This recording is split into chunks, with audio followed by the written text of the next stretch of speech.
그러면 순서에 따라 서명옥 의원님, 제가 엄청 존경하는데요. 질의하시겠습니다. 네, 위원장님 감사합니다. 서울 강남갑의 서명옥 의원입니다. 질의에 앞서 아쉽다는 말씀 먼저 드리고 시작하겠습니다. 후보자님. 저도 2015년 메르스와 2020년 코로나19 대유행 시기에 방역 현장 일선에서 활동한 동료 의료인으로서 팬데믹 시기 고생하신 우리 정은경 후보자 그동안 존경하는 마음이었습니다. 그러나 지금 후보자가 보여준 거짓 해명과 각종 의혹에 대한 소명 방식은 매우 실망스럽습니다. 특히 온 국민이 팬데믹의 공포에 사망자가 속출하던 시기에 방역을 진두지휘한 질병청장이 코로나19 수혜 주식에 투자했다는 사실은 정말 충격적이었습니다.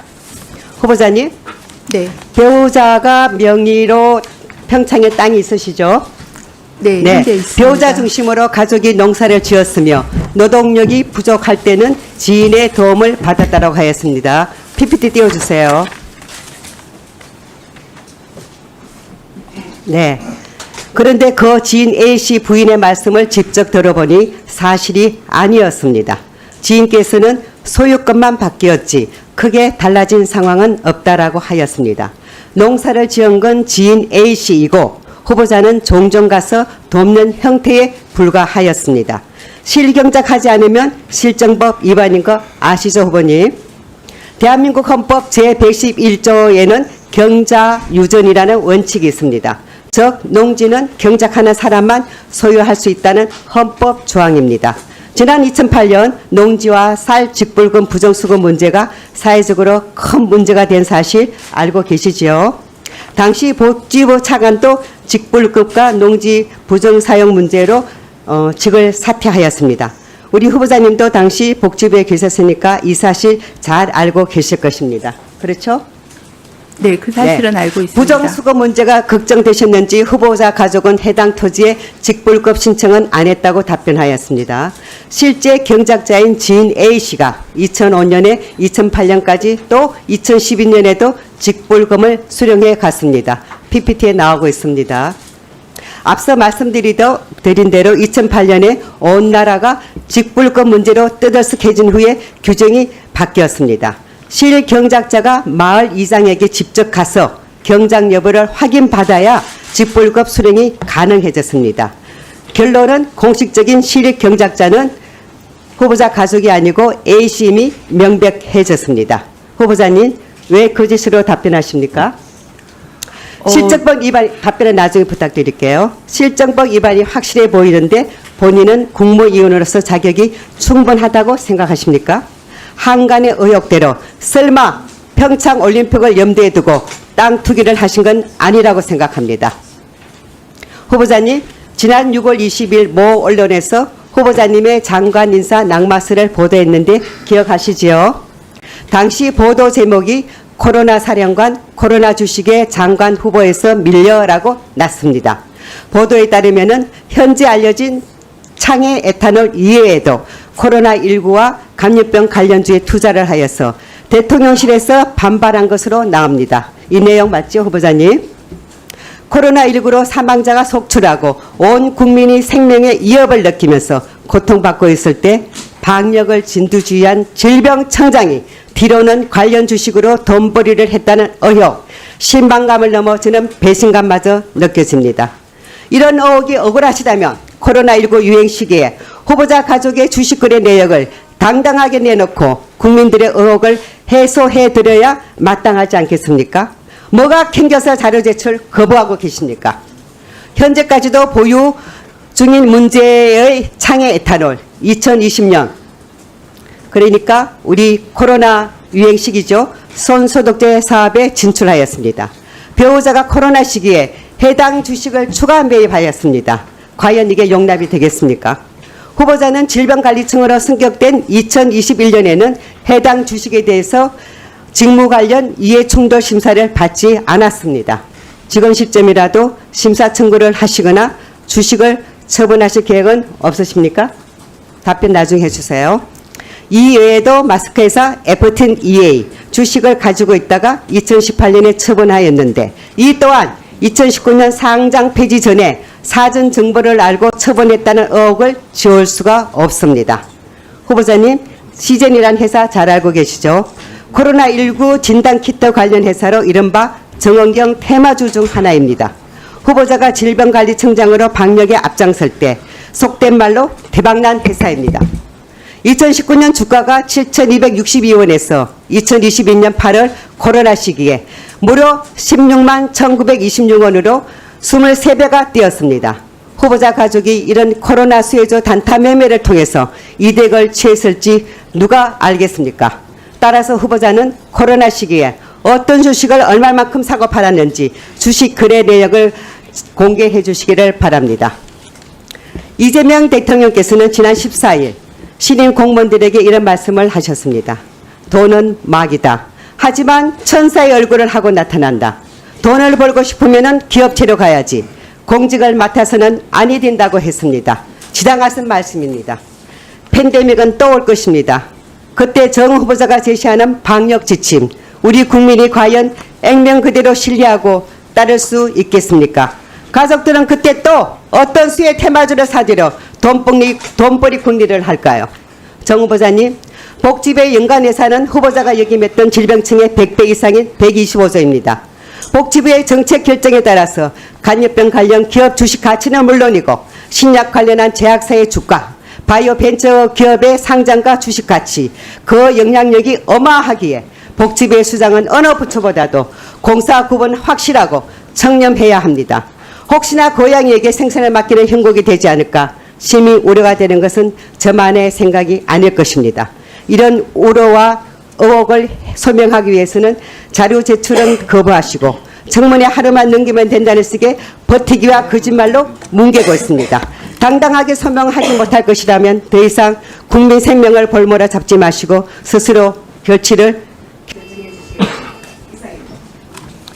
후보자님 답변 답변 좀 드려도 주시죠. 될까요? 네, 서명호 의원님 말씀 잘 들었습니다. 너무 많은 질문을 주셔서 제가 메모를 했는데 몇 가지 좀 먼저 간단하게 말씀을 드리겠습니다. 자료 제출 관련해서는 주식 거래 내역은 2016년 이후 자료를 제출해 드렸고 또 한지아 의원님 말씀하신 그 배당 내역도 거기에 포함이 돼서 제출이 되었습니다. 다만 이제 증권 거래를 하는 계좌가 더 있느냐라고 말씀을 주셔서 제가 알기로는 키움증권 이외에는 없다라고 알고 있습니다. 네, 그래서 제가 지금 배우자한테 확인을 하고 있는데 배우자가 계속 근무 중이어서 연락이 안 되고 있습니다. 바로 확인하는 대로 오늘 제출을 바로 하겠습니다. 그래서 자료 제출은 그렇게 하고 FTN에 대한 거는 그게 라움으로 변경됐다라는 말씀을 미리 거기다 줄을 좀 달아서 설명을 드렸어야 되는데 그거를 못한 점은 송구하다는 말씀드리고 그리고 세부 매수부터 매도까지의 세부 자료는 작성해서 모두 제출해 드렸습니다. 그래서 남아있는 거는 증권 계좌가 더 있느냐라는 건데 그 부분은 신속하게 확인해서 말씀드리도록 하겠습니다. 농지법 관련해서는 저희 남편이 80년대 후반기에 봉평에서 공중보건 의사를 하면서 알게 된 지인하고 그 지인 가족과 30년간 농사를 같이 지었습니다. 물론 이제 상황에 따라서 많이 갈 수도 있었고 적게 갈 수도 있었지만 최대한 농사를 같이 짓고 친환경 농사나 아니면 영농하는 그런 걸 지향했다는 말씀을 드리고요. 그거는 무려 1,660평 이상입니다. 네, 그래서 이 사람이 지을 수 없는 네, 그래서 이제 강원도는 보통 4월에서 10월에 농사를 하게 되는데요. 저희가 2019년까지는 논농사를 그 선생님 댁하고 같이 지었고 밭농사와 또 요즘은 최근에는 나무 묘목으로 농사를 짓고 있다라는 말씀드리고 저희 가족만으로도 노동력이 어렵고 주요하게 농작업을 해야 되는 모내기나 모판 작업 같은 경우는 배우자의 친구들이 같이 가서 많이 진행을 했다는 말씀을 드리고요. 그리고 그게 이제 그것도 부족할 경우에는 결국은 그 현지에 계시는 그 공동 경작하셨던 분과 또 그분이 또 이웃에게 도움을 요청해서 농사를 지었다라는 말씀을 좀 드리겠습니다. 지으신 분에게 환량과 농사는 본인이 다 짓고 있다는 근데 이제 그거는 그- 여러 가지 말씀을 하셨는데 아마 그런 부분이 주로 보도가 됐다라고 생각하고요. 그분은 저희 가족하고 거의 30년간 같은 가족으로 같이 살아서 중요한 작업들은 같이 진행을 했다라는. 아니지 않습니까? 네, 서명 가족이라고는 의원님? 네, 예. 그리고 예, 그래서 이제 네, 농사는 이제 부족함이 있다라고 보실 수 있겠지만 저희가 가족들이 최선을 다해서 지었다는 서명옥 의원님. 네. 네, 일단 답변을 드리고 또 질문 주시면 또 성실하게 답변을 드리겠습니다. 그 추가 그리고 시간에서의 시제 답변 여부는 위원장에게 권한이 있습니다. 쭉 답변하시고요. 제가 말씀을 드리는 기회에 한 말씀 드리면 제가 아까 분명히 말씀드렸는데 질의와 답변은 일문일답을 원칙으로 합니다. 그러니까 쭉 질문하신 다음에 한꺼번에 답변하라고 그래놓고 답변도 안 들으시고 이러면은 원활한 의사진행이 되기가 어렵다는 말씀을 참고 삼아 드리겠습니다. 답변하시죠. 네, 코로나 수혜주 관련해서는 보도는 여러 가지 의료기기, 마스크 이렇게 났지만 마스크 주라고 하는 FTN이는 2018년 초에 다 매도를 했기 때문에 코로나하고는 상관없다는 말씀드리고요. 의료기기 관련해서는 보유하고 있는 게 없습니다. 아마 제가 추정하기로는 동일한 회사 이름을 잘못 의료기기 회사로 착각을 했을 거라는 그런 판단을 합니다. 그래서 의료기기 회사 관련이 없었고 말씀 주신 시젠 관련해서도 보유한 적이 없다라는 말씀을 드립니다. 단지 창해 에탄올에 대해서는 저희가 2016년부터 주정 회사로 알고 보유를 하고 있었고요. 장기적으로 보유하고 있어서 현재까지 한 주도 팔지 않고 보유하고 있습니다. 그래서 어떤 그 주가 변동에 따른 시세 차익을 크게 봤다라는 사실은 명백한 사실이 아니다라는 말씀을 먼저 좀 드립니다.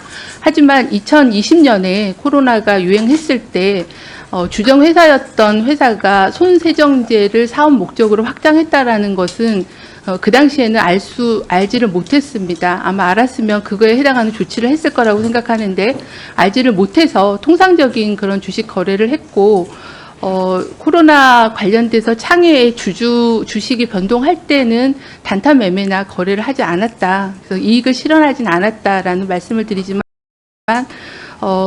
좀 더 세밀하게 이런 이해 충돌의 문제가 없었는지 살펴보지 못한 거에서는 송구하다는 말씀드리고 더 이해관계에 대한 관리 이런 부분들은 세밀하게 충실하게 하도록 하겠다라는 말씀을 드립니다.